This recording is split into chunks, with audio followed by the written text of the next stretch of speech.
Traído a ustedes por la Iglesia Bíblica Metro, una iglesia de sana doctrina enfocada en conocer, vivir y anunciar el Evangelio de Jesucristo. Buscamos la palabra del Señor en Efesios 1. Hoy vamos a estar exponiendo el versículo 7 y quizás parte del 8. En nuestra serie expositiva de la carta a los Efesios, el misterio revelado.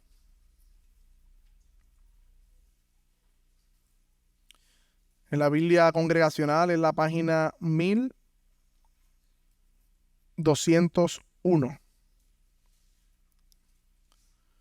Aquellas visitas que tengan esta Biblia, 1201.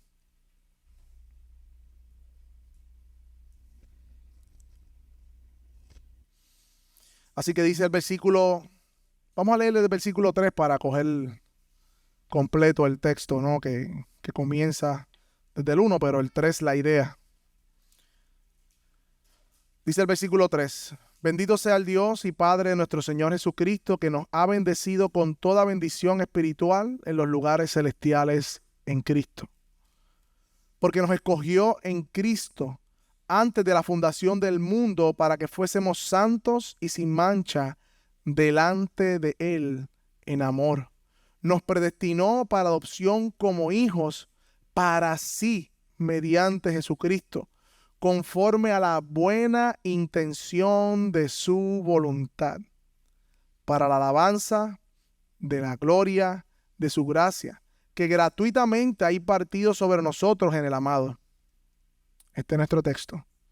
En Él tenemos redención, mediante su sangre, el perdón de nuestros pecados, según las riquezas de su gracia, que ha hecho abundar para con nosotros en toda sabiduría y discernimiento. Amén. Hermanos, si una de las cosas que podemos ver en este mundo es que la gente va detrás de algo. No sé si cuando lee Eclesiastés, él habla de la vanidad y dice que el hombre que vive bajo el sol, bajo el mundo, sin esperanza celestial, todo lo que hace es un correr tras el viento. Es vano, es vacío. Y si nos miramos la vida del hombre sin una perspectiva eterna, Eclesiastés tiene toda la razón. Y si miramos el mundo como corre detrás de la fama, el éxito, el dinero, el placer, diferentes cosas, lo vemos como corren, como uno dice, a 100 millas por hora, buscando propósito, sentido de vida, nos damos cuenta que por más que corren, no alcanzan a tenerlo. Y usted sabe que yo pienso y creo que el mundo realmente está buscando el perdón de sus pecados. No vienen a la fuente del perdón que es Cristo, pero tratan de buscar en el propósito de la vida, en hacer buenas obras, en ser buenos papás, buenas mamás, buenos hijos, buenos estudiantes, algo que pueda pagar lo que ellos saben que ellos son pecadores. Ellos lo saben. Y esa es la puerta de entrada para el evangelio. Por eso tenemos que comenzar con el pecado. Porque todo el mundo sabe en su interior que es un pecador que ha pecado. Y el hombre va detrás del perdón y no lo encuentra. Quiere ser redimido y no lo encuentra porque solamente se encuentra en Cristo. Y eso es lo que tenemos en este pasaje, mi hermano. Versículo 7 dice que en Él, en Cristo, está hablando del amado, en quien hemos sido aceptados según en el amado, en Cristo, en nuestro Señor, es que tenemos redención, el perdón de nuestros pecados. Y mira cómo dice, es algo a los creyentes que están aquí, es algo que ya tenemos.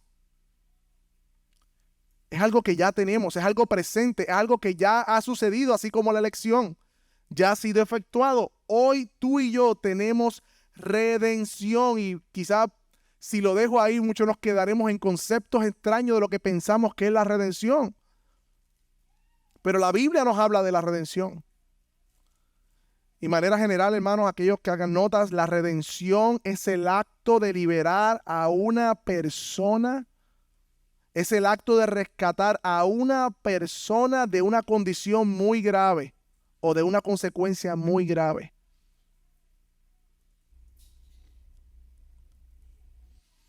Es rescatar mediante un pago. Eso es redimir, redención. Alguien está pagando algo para que esa persona pueda ser redimida, libertada de una condición, de algo que es seguro para él, que es muy malo, gravoso. Y esta palabra redención carga en sí el aspecto de la sustitución, alguien en el lugar de otro.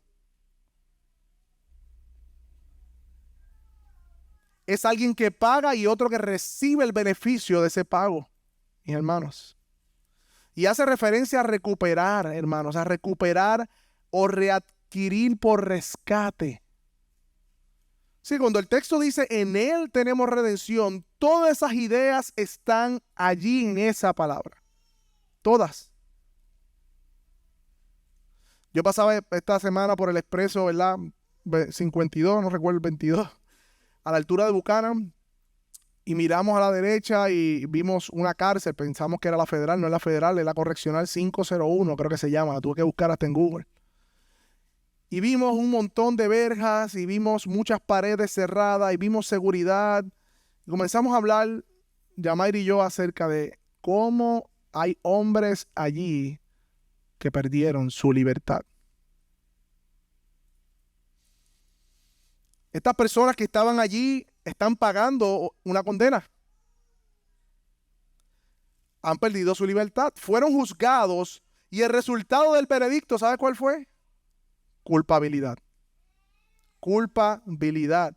Y ahora están atrapados en 4 paredes en un edificio de mucha seguridad, con un montón de verjas altas con alambres. Están presos, enfrentaron el juicio y resultaron culpables, no fueron librados de su condena, no hubo redención en el juicio. Nadie los libró de la condena que era de ellos. El castigo inminente vino sobre ellos. Y hermanos, este es uno de los aspectos de la redención que vemos en las Escrituras. Si vamos a hablar de redención, tenemos que empezar en Génesis y terminar en Apocalipsis. Por lo tanto, yo no puedo hacer eso porque yo tengo unos minutos más con ustedes. Pero quiero limitarme, hermanos, a 3 aspectos de la redención que Pablo, al describirnos que tenemos esa redención, hace referencia. En primer lugar, mis hermanos, hemos sido redimidos de la maldición de la ley. Hemos sido redimidos de la maldición de la ley. Gálatas 3:13. Claramente dice que Cristo nos redimió de la maldición de la ley, hecho por nosotros maldición, porque escrito está, maldito es todo aquel que es colgado en un madero. Así como estos presos pagaron, así nosotros teníamos una sentencia delante del juicio de Dios porque hemos violado la ley de Dios en incontables ocasiones. Hemos pecado contra el santo, justo juez, pero Cristo nos ha librado, nos ha redimido de la maldición de la ley. Recuerden que una de las descripciones de Dios, al final de esa descripción que le da a Moisés, dice, porque no tendré por inocente al culpable. Dios no tiene por inocente al culpable.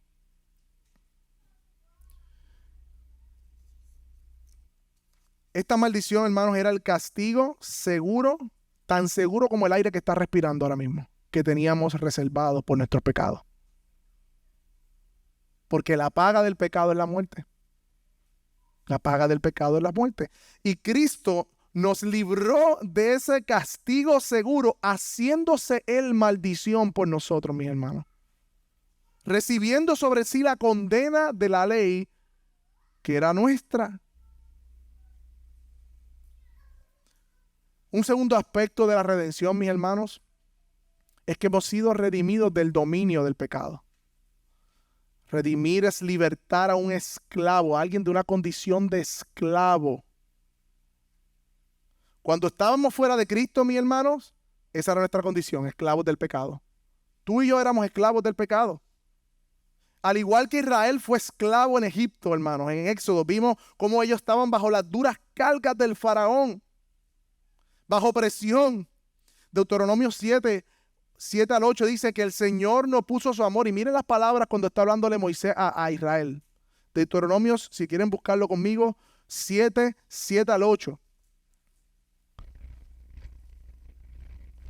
Moisés hablándole al pueblo de Israel le dice, el Señor no puso su amor en ustedes ni los escogió.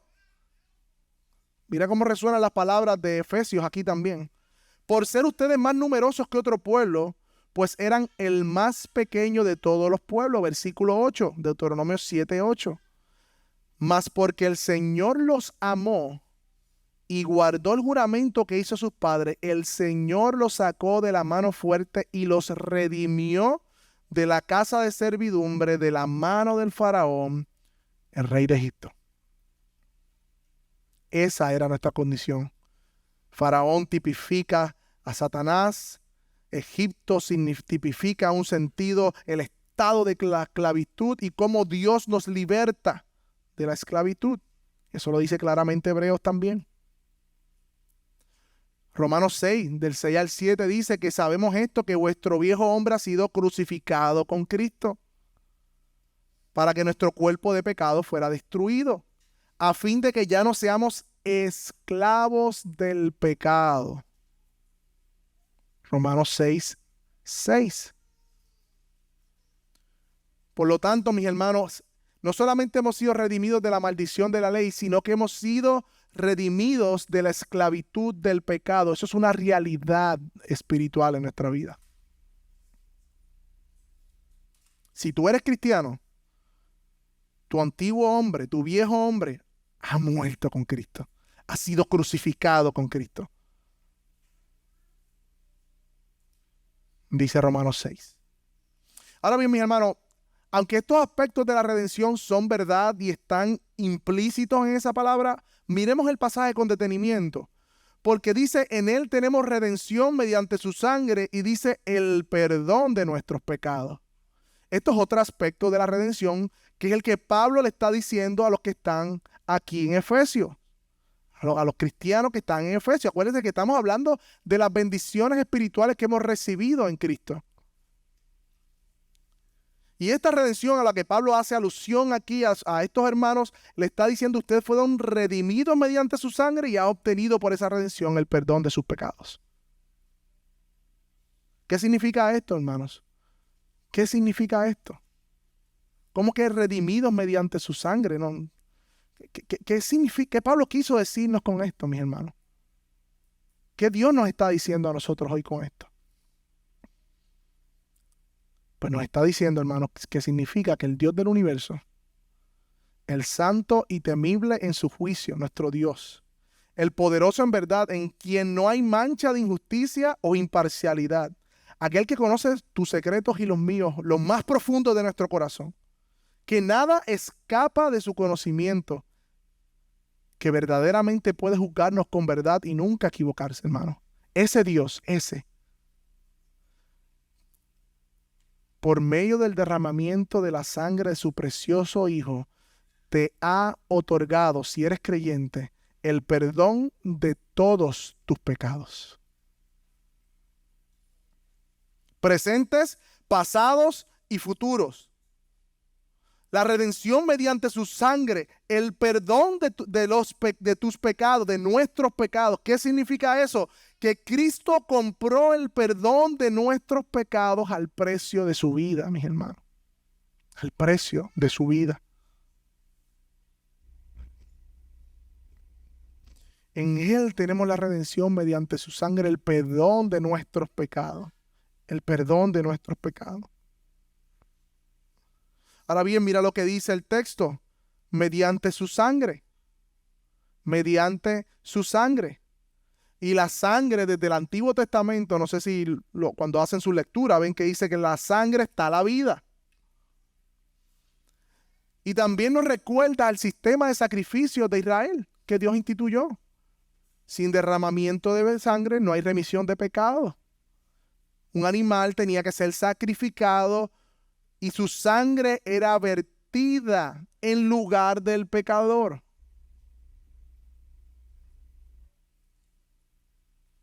Como dice Hebreos 10, que cada año en memoria de los pecados, la sangre de los animales eran derramadas, pero los animales, los toros y los machos cabríos no pueden quitar los pecados. Son animales. Simplemente cubrían los pecados. Pero para que fuera la redención mediante tu sangre, ¿sabe lo que hizo Dios? Encarnó a su Hijo como un hombre como tú y yo, para hacerse nuestro pariente cercano y de esta manera redimirnos de la naturaleza caída y contaminada. Eso es lo que dice Hebreos 2:14, mi hermano. Si pueden, vayan conmigo, Hebreos 2:14 al 17.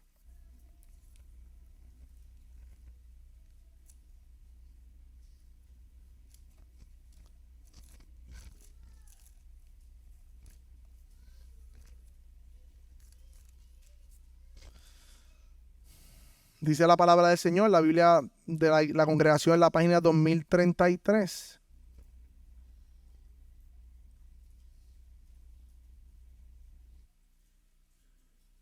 Así que por cuanto los hijos participan de carne y de sangre, ¿qué dice? También Jesús participó de lo mismo, para anular mediante la muerte el poder de aquel que tenía el poder de la muerte, es decir, el diablo, y librar a los que por el temor a la muerte estaban sujetos a esclavitud durante toda su vida, porque ciertamente no ayuda a los ángeles, sino que ayuda a la descendencia de Abraham, o sea, tú y yo. Por lo tanto, dice el escritor de Hebreos, tenía que ser hecho semejante a sus hermanos, a fin de que llegara a ser sumo sacerdote, misericordioso y fiel en todas las cosas que atañen a Dios, para hacer propiciación por los pecados del pueblo. Cristo se encarnó, mis hermanos, para hacerse nuestro pariente cercano y de esta manera redimirnos en la carne como hombre y así poder perdonar nuestros pecados. Y esto tiene algunas aplicaciones, mis hermanos, que quiero comenzar con ellas. En primer lugar, mis hermanos, tú y yo hemos sido redimidos al precio de la sangre de su Hijo. O sea, tú eras un esclavo y la valiosa vida de Jesús fue dada como ofrenda y como pago por ti que eras un esclavo. Te compró, no te perteneces. No nos pertenecemos. Tenemos un Padre y un Señor que nos redimió. No te perteneces. Hay un espíritu de rebeldía siempre en el mundo que si no estamos conscientes de ella somos infectados, aún en las canciones. Siempre yo traía esta canción a colación que ya no está de moda, pero decía, ¿a quién le importa lo que yo haga? ¿A quién le importa lo que yo diga? Yo soy así, así viviré y nunca cambiaré. Ese es el espíritu de esta generación. ¿Qué derecho tienes tú, dicen los niños hoy día, para decirme lo que yo tengo que hacer? Y si no somos conscientes y no tenemos cuidado, ese mismo espíritu de rebeldía, podemos tenerlo para con nuestro Señor.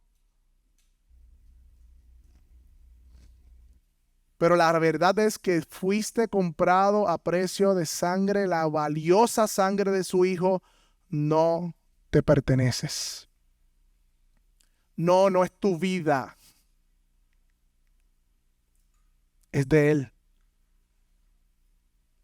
Es de Él.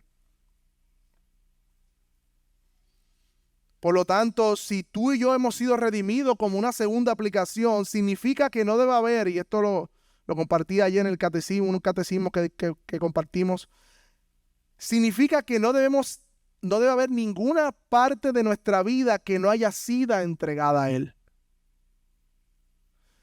Cuando Dios te compró, Él no compró tus manos o tus pies o tu mente, Él compró tu vida completa. No compró un domingo de la semana, un miércoles en la noche. No, Él compró tu vida y la mía completa. ¿Qué no le has entregado hoy al servicio de tu Dios? Es una pregunta que tenemos que hacernos. Tú y yo hemos sido redimidos y esto quiere decir que hemos sido librados del poder del pecado. Hermano, tú y yo somos libres, libres para no pecar. Somos libres para no pecar. Solamente los cristianos, aquellos que han sido redimidos por la sangre de Cristo y el Espíritu Santo mora en ellos, son verdaderamente libres para no pecar. Ya el pecado no es tu rey, ha sido destronado. Y mi pregunta es, ¿cómo estás enfrentándote a la tentación y al pecado? ¿Acaso te habrá convencido Satanás de que no puedes luchar con la tentación? Déjate llevar, tú siempre caes. No, mentira. Dios ha roto tus cadenas, no peques más, tú puedes porque tienes el Espíritu, no porque sale de ti, sino porque el Espíritu Dios lo ha puesto en ti para que vivas una vida santa para Él. En la semana, esposas que están aquí tendrán discusiones con sus esposos, quizás por alguna diferencia. ¿Sabes qué, esposa? Tú tienes la capacidad de someterte a tu esposa, no por ti, sino porque el Espíritu mora en ti. Ahora, por eso nos dice Pablo, hagan morir lo terrenal en vosotros. Hagan morir lo terrenal en vosotros. Esposo que estás aquí, vas a ser tentado en la semana a echarle la culpa a tu esposa de todo lo que pasa en tu casa o cualquier cosa que suceda. Y serás tentado a tratarla con aspereza porque te faltó el respeto. Claro que sí. Y o no se sometió, claro que sí. Pero tú puedes, por medio del Espíritu, someter tu carne porque has sido librado del pecado para no tener que herir a tu esposa. Hemos sido redimidos del pecado. Hemos sido redimidos del pecado. Lo que pasa es que el pecado se cree nuestro dueño y nos quiere dar órdenes porque vive en nuestra carne, en nuestros miembros, como dice Pablo, pero ya no es rey. Ya no es rey. Pedro dice en la segunda carta de Pedro que todas las cosas que pertenecen a la vida y la piedad nos han sido dadas por medio de Cristo. Para que participemos, dice la carta, de su divinidad. Ya nos han sido dadas. ¿Sabe lo que pasa? Que dejamos de añadir a nuestra fe virtud, a la virtud conocimiento, al conocimiento dominio propio, el dominio propio y todo lo que dice ahí. ¿Y sabes qué dice al final de ese pasaje? Que si tú haces esas cosas, eres diligente en eso, al final no caerás. Porque no olvidas la redención. No olvidas que ya has sido librado y que todas las cosas que pertenecen a la vida y la piedad te han sido dadas. Joven que estás aquí en la escuela, aunque ya estamos casi en verano. Si tú eres creyente, si eres cristiano, tú no tienes que seguir la presión de grupo. Tú no tienes que ser como ellos. Porque tú fuiste comprado y comprada por la sangre de Cristo. Hijos que están aquí, cuando papá o mamá nos quitan algo que deseamos, algo que estamos haciendo y quizás venga el pecado a sugerirnos, rebélate contra tu padre. ¿Sabes qué, niño que está aquí? Si Dios es tu padre y el Espíritu mora en ti, tú puedes someter tu carne y obedecer a tu Dios. Porque has sido librado del dominio del pecado. Como dice el texto, ya tenemos redención mediante su sangre y jamás podremos pelear con las tentaciones y el pecado a menos que entendamos esta realidad en nuestra vida, que es una bendición espiritual que nos ha sido dada en Cristo. En Él tenemos redención mediante su sangre, el perdón que dice ahí de nuestros pecados. Usualmente los pecados del otro, sí, pero los tuyos. Eran pecados, eran mis pecados, eran los que te dominaban a ti, eran los que me dominaban a mí. Pero dice la palabra que han sido perdonados, mis hermanos. Estos pecados, hermanos, dice que fuimos tú y yo, como dice nuestros pecados, los que los pensamos, los que los meditamos, los que los cometimos. Tú y yo éramos los que los ocultábamos. Tú y yo éramos los que nos molestaban que sacaran a la luz. Tú y yo éramos aquellos que nos molestaban cuando nos impedían pecar más y más. Eran nuestros pecados. Nos deleitábamos en ellos, mis hermanos. Pero ahora al mirar a ese hombre que ha muerto, podemos decir, yo he sido perdonado. Dios me ha redimido de la culpa del pecado, mis hermanos. Ya no hay condenación. A pesar de que eran mis pecados, Dios los tomó sobre su Hijo y los pagó en su Hijo en la cruz. Eran míos y Dios los puso sobre él. Ya no hay condenación. Hermanos, cuando Cristo oró en Getsemaní para que su fuera liberado, y si es tu voluntad, pasa de mí esta copa, ¿sabes qué, hermanos? Él no fue redimido en esa circunstancia para que tú y yo ahora pudiéramos tener esa redención. El castigo de nuestra paz, dice Isaías, cayó sobre él. Como cantábamos ahorita, el Dios omnisciente olvida mi pecado, perdona mi pecado, no los tiene en cuenta, no me los saca en cara, no me los trae a memoria, sino que los perdonó. Sí, Dios perdonó mis pecados.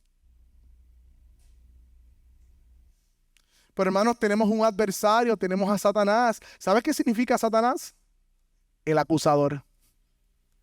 Ese es el trabajo de Satanás, acusarnos. ¿Sabes cómo lo obra? Primero, ¿sabes lo que hace? Nos tienta y nos dice, todo el mundo lo hace, tú te lo mereces,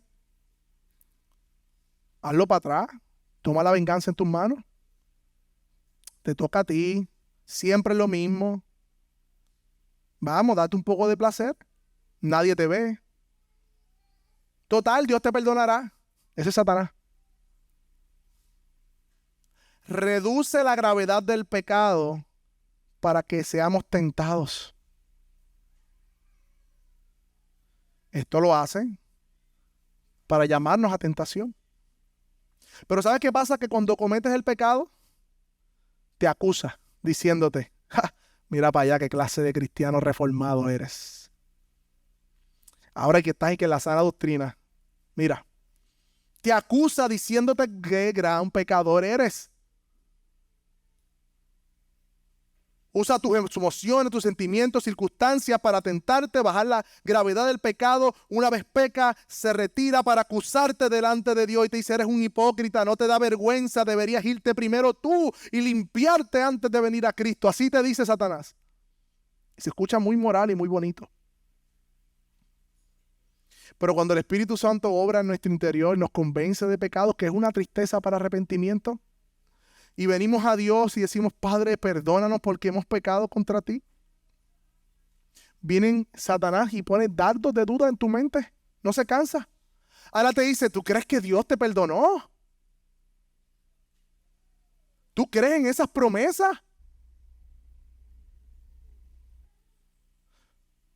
Oh, hermano, Pablo dice, resistir al diablo y huirá de él. Resiste la tentación de dudar de la bondad de tu Dios para el perdón de tus pecados.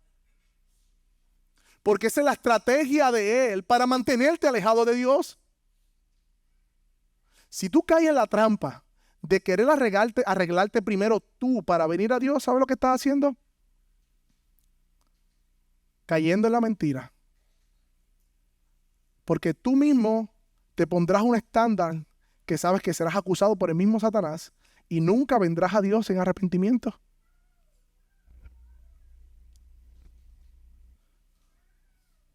Satanás quiere que desconfiemos del amor y del perdón inagotable que tenemos en Cristo. Que te dudes de Él desde el amor de tu Padre y que te alejes. Y estando alejado de tu Padre, estás en vulnerabilidad. Por eso es mentira, cristianos. Hermanos que están aquí, es mentira de Satanás. Si tú eres hijo de Dios, tú has sido perdonado. Hay las riquezas de su gracia abundante para el perdón de nuestros pecados.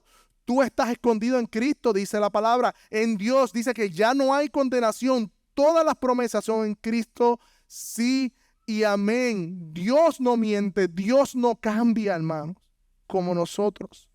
Podemos confiar en sus promesas, en su palabra de perdón. Tenemos redención mediante su sangre, el perdón de nuestros pecados. Hermano, un padre terrenal imperfecto de amor nunca dejará de amar a sus hijos a pesar de que en un momento dado le desobedecen. Nunca. Cuanto más el amor perfecto de nuestro Padre Celestial nos ama más que cualquier amor terrenal.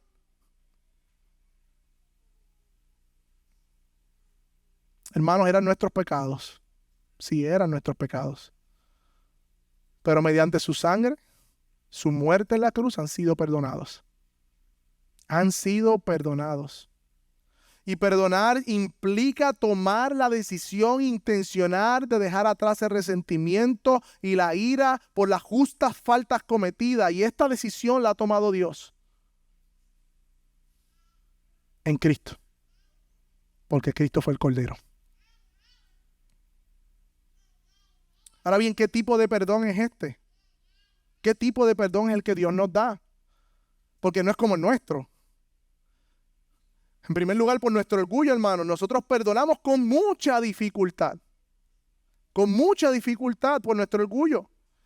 Y aún cuando nosotros perdonamos a otro, está perdonando un pecador a otro pecador. Que eso debería llevarnos a perdonar mucho más rápido. Pero con Dios no es así. Cuando Dios perdona, mis hermanos, Él es pronto para perdonarnos. Y quien está perdonando no es un pecador. Es el justo, santo y verdadero Dios que fue ofendido. Él está perdonando. En segundo lugar, nosotros perdonamos, pero no podemos borrar de nuestra memoria la falta que nos hicieron. La realidad es que podemos recordarla sin resentimiento y sin ninguna emoción añadida. Y Dios hace eso por medio de su Espíritu, pero borrarla completamente de nuestra mente como si nunca hubiese pasado, nosotros no podemos hacer eso. Pero la palabra de Dios dice que cuando Dios perdona, dice la Escritura, que no se acordará más de nuestros pecados. Oh, que son lanzados al fondo del mar, que ya no los tiene en cuenta ni de frente. No los recuerda ni los saca en cara nunca. Qué fuente inagotable de amor, mis hermanos. En tercer lugar, hermanos, nuestro pecado tiene límites. Tiene límites. Nosotros perdonamos como seres caídos por medio del Espíritu, pero muchas veces ponemos condiciones, le damos tiempo y hasta contamos las veces que ha sido que tenemos que perdonar. Al punto de que nuestras relaciones, a pesar de que hemos sido perdonados unos a otros, muchas veces quedan heridas que toman tiempo en sanarse.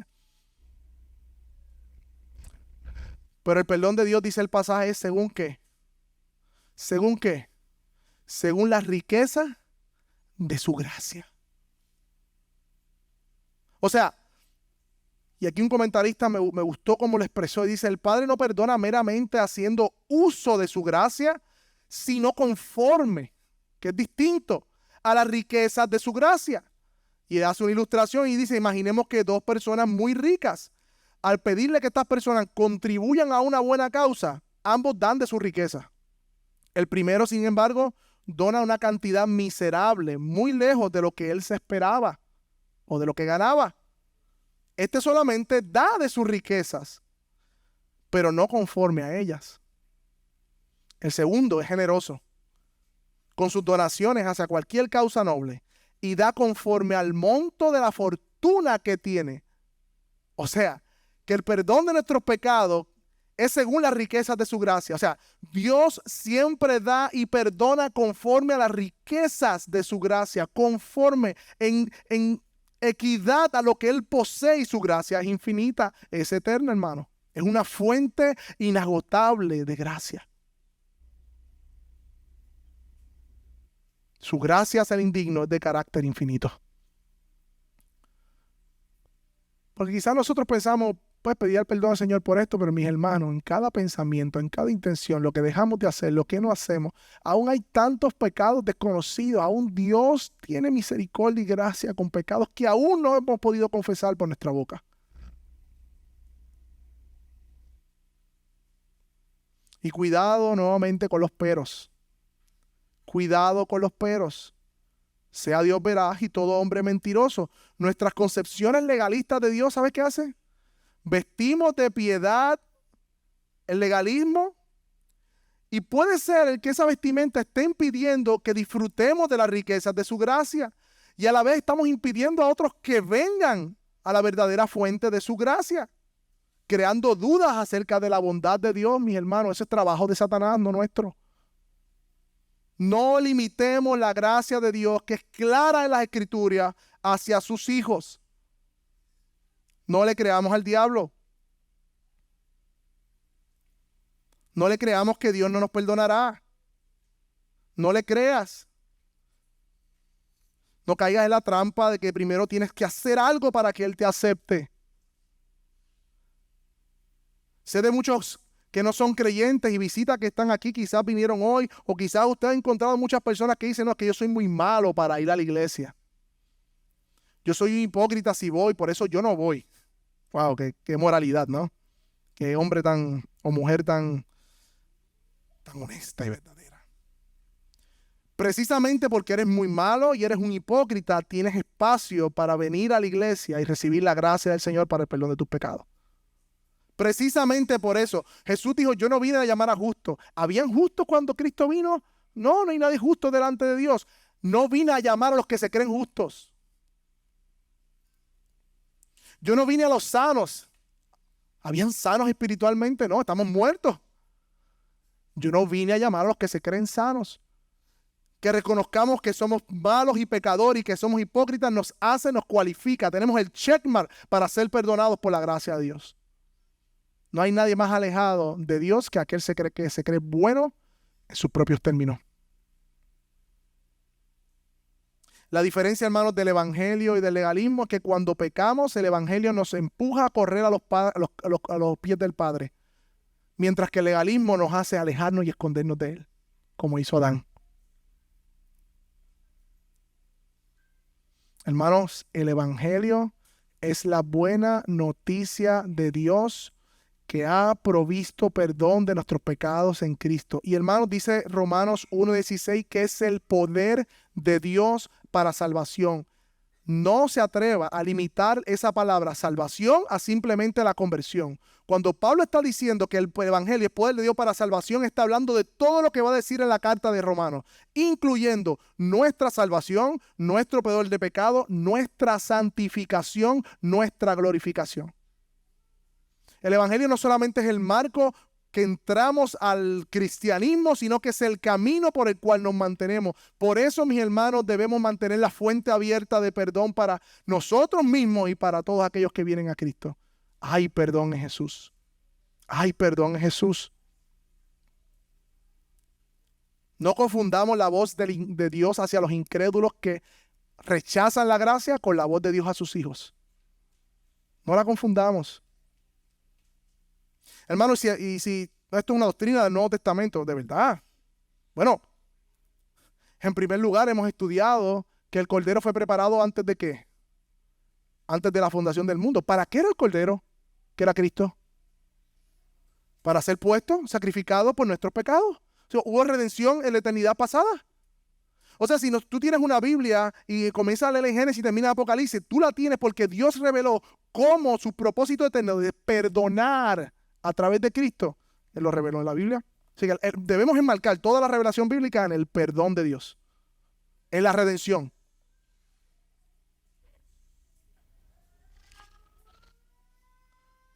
Génesis 3:21, mis hermanos. Cuando Adán y Eva pecaron, ¿qué Dios dijo que iba a pasar? Si comieres del fruto, ¿qué? Vas a morir. No solamente muerte espiritual, como algunos dicen. Es muerte. ¿Sabes qué hizo Dios? Los vistió con pieles. En otras palabras, si somos perspicaces, un animal murió, pagó la condena y con vestiduras Dios vistió a Adán y Eva con pieles de animales, prefigurando el sacrificio de nuestro Señor Jesucristo. Ellos se vistieron con sus cosas y Dios dice, no te vistas con tu moralidad ni con tu legalismo. Yo te he visto con mi gracia. Hermanos, Éxodo 34, 6 al 7. Si hay alguna descripción del carácter de Dios en el Antiguo Testamento, está en Éxodo 34, 6 al 7. Moisés le dice, hey, brother, Dios mío, no voy si tú no vas conmigo. No voy si tú no vas conmigo. Muéstrame tu gloria. Muéstrame tu gloria. Y dice, ¿tú quieres mi gloria? No me vas a poder resistir. Métete en esta peña. Le esconde la peña, prefigurando igualmente a Cristo, que es la roca en donde nos escondemos. Y el Señor pasa, ¿no? ¿Y qué dice el Señor cuando pasa? Éxodo 34, 6 al 7. El Señor Dios, compasivo y clemente. De todas las descripciones que podamos poner de Dios en la Escritura, que nosotros nos parecen que es Dios, Él comienza hablando de Él como un Dios compasivo y clemente. Lento para la ira y abundante en misericordia y en verdad y fidelidad. Y sigue diciendo que guarda misericordia a millares y que perdona la iniquidad, la transgresión y el pecado. Y que no tendrá por inocente al culpable. Por lo tanto, que castiga la iniquidad de los padres sobre los hijos y sobre los hijos de los hijos hasta la tercera y cuarta generación. Hermano, si seguimos leyendo las Escrituras, ¿qué es Levíticos? Sino Dios instituyendo los medios necesarios para relacionarse con su pueblo, dándole instrucciones sobre sacrificios para expiar la culpa de su pueblo. Dios le da las instrucciones para perdonarlo, para cubrir su pecado. Si seguimos leyendo los Salmos, Isaías, el mismo Isaías lo cantamos ahorita. Ay de mí que soy pecador, y viene un ángel y toca su boca, tu iniquidad es quitada y tu pecado es perdonado. Jeremías, el nuevo pacto. Si lo leen en Jeremías 31, 33, mi hermano, si usted lee Jeremías y ve la descripción de Jeremías del pueblo de Israel, tú dices, qué gran desastre, la idolatría. Comparaba a Jeremías a Israel como animales que se iban en celo detrás de otros. Y Dios le da una promesa a un nuevo pacto. Y en esa promesa le dice que no tendrán que enseñar a cada uno a su prójimo, cada cual a su hermano, diciendo, conoce Señor, porque todos me conocerán, desde el más pequeño de ellos hasta el más grande, declara el Señor, pues perdonaré su maldad y no recordaré más su pecado. Si siguen leyendo el libro de Oseas, Dios toma una ramera, que es la iglesia, nosotros, y le quita de su boca los nombres de los ídolos y la lava en la sangre de su Hijo para él. Salmo 130, 1 al 8. Voy a usar este último, que hay tanto. Pero mira lo que dice el Salmo, versículo 130, versículo 4 específicamente. En ti hay perdón para que seas temido. En ti hay perdón para que seas temido. Hermanos, el mensaje del perdón y de la gracia de Dios no nos lleva a pecar, nos lleva a temer. ¿Sabes que cuando compartimos con otros hermanos, sí, la salvación no se pierde? Eso quiere decir que te vas a ir a pecar. Y nosotros debatimos, no, pero igualmente, hermanos, el perdón nos enseña el temor de Dios, mis hermanos. Dirán algunos, o sea, que ya he sido perdonado, no tengo que pedir más perdón a Dios.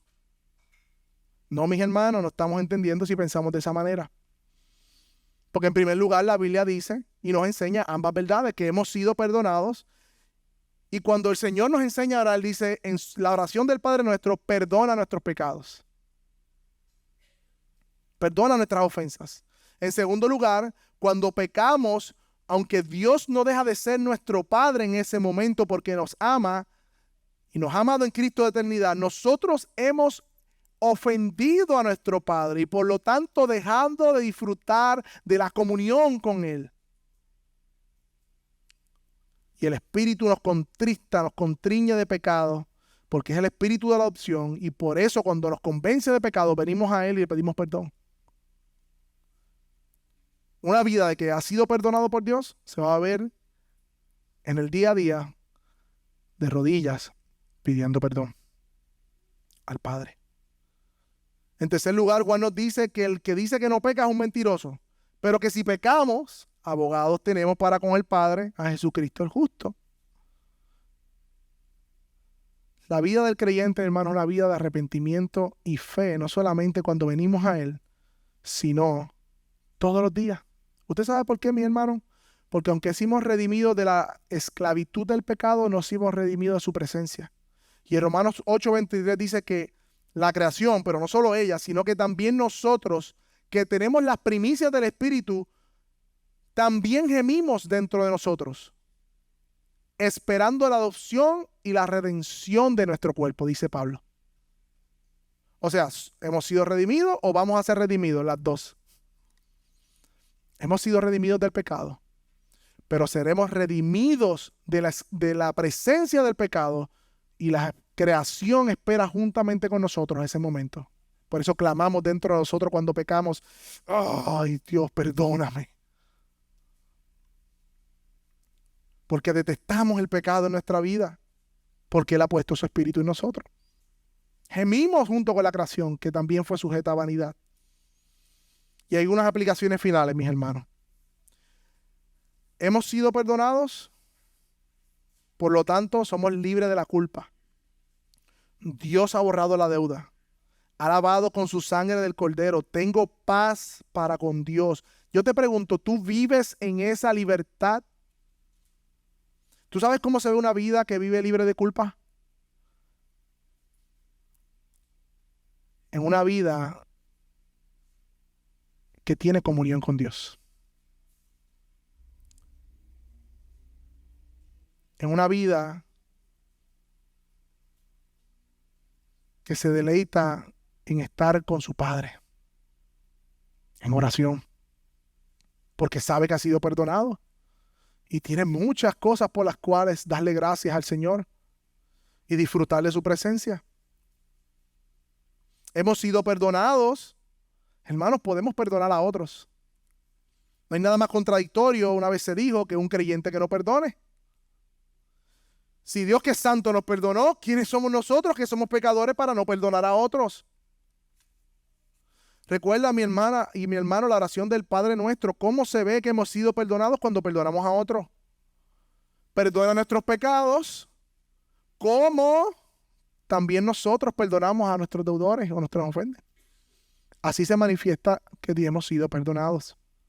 Recuerde la parábola de los dos deudores. Había un siervo que debía mucho a su amo y le ruega y le pide: perdóname la deuda. Y él le perdonó la deuda. Entonces, ¿qué hace el siervo? Va donde otro que le debe y lo abusa de él y dice: tienes que pagarme, tienes que pagarme. ¿Sabes qué hace el Señor? Le dice: siervo malvado, te perdoné aquella deuda que me suplicaste. ¿No deberías tú también haberte compadecido con tu consiervo, y así como yo me compadecí de ti? Y enfurecido su señor, dice el texto, en Mateo 18:35, lo entregó a los verdugos hasta que pagara todo lo que debía. Así también mi Padre Celestial hará con ustedes si no perdonan de corazón a cada uno de sus hermanos. El perdón, mis hermanos, no es una palabra simplemente de 6 letras, que de hecho es una de las palabras más difíciles de pronunciar. No es el cielo está en cancara nublado. Esa no es la palabra difícil de pronunciar. Es perdón. Es decir, perdón. Pero Dios nos ha mostrado que Dios nos ha perdonado en Cristo completamente. Dice que de la manera que ustedes fueron perdonados, le dice en Efesios más adelante, perdónense unos a otros. ¿Te falta alguna razón para no perdonar a tu hermano? ¿Perdonaremos nosotros igual las ofensas de nuestros hermanos? Hermano, el Evangelio es poder de Dios para perdonar. Por lo tanto, si hemos sido perdonados, no tenemos que vivir dominados por el resentimiento, ni los deseos de venganza, ni la amargura. Hermano, y Yo creo que quizás aquí hayan personas que estén viviendo con falta de perdón en sus vidas. Quizás tú puedes decir hoy, Dios, tú me has perdonado, gracias, pero si meditas en tu corazón, tú has perdonado. Hay resentimiento en tu corazón, hay ira por cosas del pasado. Quizás alguien te hizo daño en el pasado, quizás ya no está aquí, posiblemente fue un pasado que alguien que no pudiste decirle nada, ni siquiera perdón, murió, lo que sea. Pero en tu corazón has perdonado verdaderamente. Quizás alguien aquí, cuando era niño, su inocencia fue robada, alguien se aprovechó de la inocencia y lo marcó o la marcó para siempre. ¿Tú has perdonado? Quizás fue un padre, una madre maltratante que te hirió, un amigo. Quizás lleva resentimiento de eso. ¿Tú has perdonado? Porque hoy Dios te llama a perdonar y dejar la venganza en las manos del Señor. Él pagará. Él pagará. Sé libre. Descansa. Y si la persona ya es creyente, se convirtió, ese pecado fue pagado y vengado sobre Cristo, mis hermanos. Hemos sido perdonados, mis hermanos. Compartamos con otros las buenas nuevas de perdón. Como comencé al principio, mis hermanos. El mundo y las personas caminan en este mundo buscando perdón, buscando ser redimidas. Y tú y yo, hermanos, dice Pablo que embajadores de Dios. Y dice el texto que más contriña mi corazón cuando dice, como si Dios rogase por medio de nosotros, reconciliaos con Dios. Dios le ruega a las criaturas, reconcíliense conmigo a través de la predicación del Evangelio. Si tú estás aquí y Dios te está llamando a reconciliación, ¿sabes qué? Hay una cosa que Dios no ha prometido perdonar. Todo lo contrario, dice que no va a perdonar. ¿Tú sabes qué es? La incredulidad. Blasfemar contra el Espíritu Santo que tiene el ministerio de la conversión. Si tú rechazas hoy su gracia, si tú rechazas hoy el Evangelio, si tú endureces tu corazón, dice que Dios no perdonará la incredulidad.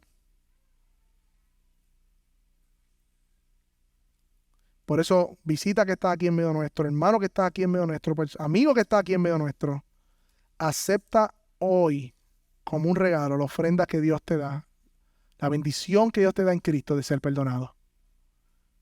Si rechazamos su gracia, dice que no queda otra cosa que horrenda expectación de juicio, dice Hebreos 10.